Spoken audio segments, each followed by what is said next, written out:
ఈ జూలై 15 నుంచి మనకి వారాహి నవరాత్రులు స్టార్ట్ అయిపోతున్నాయండి. వారాహి నవరాత్రులు అందరూ చేసుకుంటూ ఉంటారు.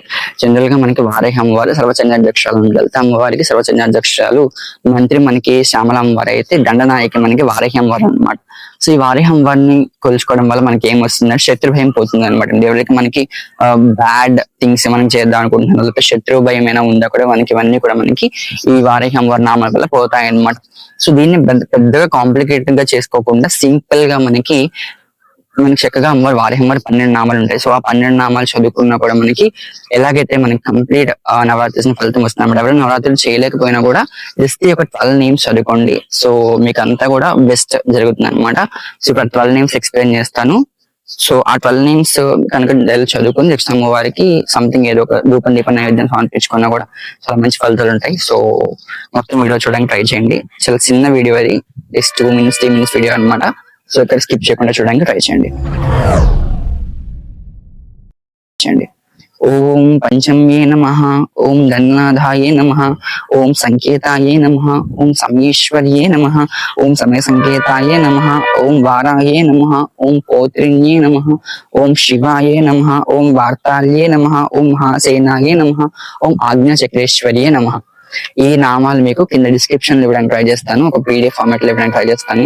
లైక్ ఈ నామాల్లో కొన్ని మనం ఎక్స్ప్లెయిన్ చేసుకుందాం. దండనాథ అంటే ఏంటి అంటే మనం చెప్పాను ఆల్రెడీ అమ్మవారు సర్వచన్యాధ్యక్షురాలు దండని అనమాట అండి. సో ఎవరైతే మనకి శత్రువుల ముందు దండించడానికి ఏమి ముందుకు వస్తుంది అనమాట. సో పంచమ్య అంటే ఏంటి అంటే వారాహి అమ్మవారు మనకి పంచస్వరూపాలు అనమాట. లైక్ మనకి ధూమ్రవార కిరాతక వారాహి ఇవన్నీ కూడా మనకి వారాహి అమ్మవారు 5 స్వరూపాలు ఉంటాయి అనమాట. సో అందుకే పంచమి అని చెప్పి చెప్తూ ఉంటారు.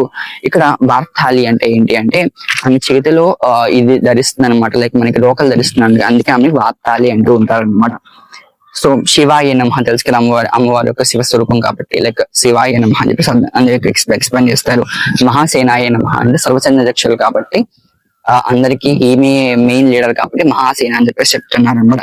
ఆజ్ఞాచక్రేశ్వర్యే నమః అంటే ఏంటి అంటే అమ్మవారు మన ఒక ఆజ్ఞాచక్రంలో కొలువై ఉంటారు అనమాట. అందుకే ఇక్కడ ఆజ్ఞాచక్రేశ్వర్యే నమః అని చెప్తున్నారు.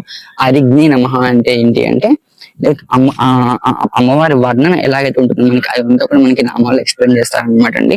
సో ఈ నామాలు డీటెయిల్ గా మీకు పీడిఎఫ్ లో ఇస్తాను అండ్ కింద ఇక్కడ స్క్రోల్ చేస్తూ కూడా ఉంటాను అనమాట. సో మొత్తానికి ఈ నామాలు నేర్చుకోవడానికి ట్రై చేయండి. 12 నామాలే, చాలా ఒక వీక్ టైం ఉంది కదా మనకి, 3 days టైం ఉంది. సో చక్కగా నేర్చుకోవడానికి ట్రై చేయండి. సో నామాలు అందరూ చదువుకోవడానికి ట్రై చేయండి. వారాహి నవరాత్రుల్లో మనకి జూలై 15 నుంచి వారాహి నవరాత్రులు స్టార్ట్ అవుతున్నాయి అనమాట. సో మీరు చేసుకుంటారు అనుకుంటున్నాను. సో అందరూ మంచిగా చేసుకోండి. వారాహి అమ్మవారి బ్లెస్సింగ్స్ కి అందరం కూడా పాత్రలు అవుదాము. So signing off. Thank you so much for watching inter video. శ్రీ మాత్రే నమః. జై శ్రీరామ్.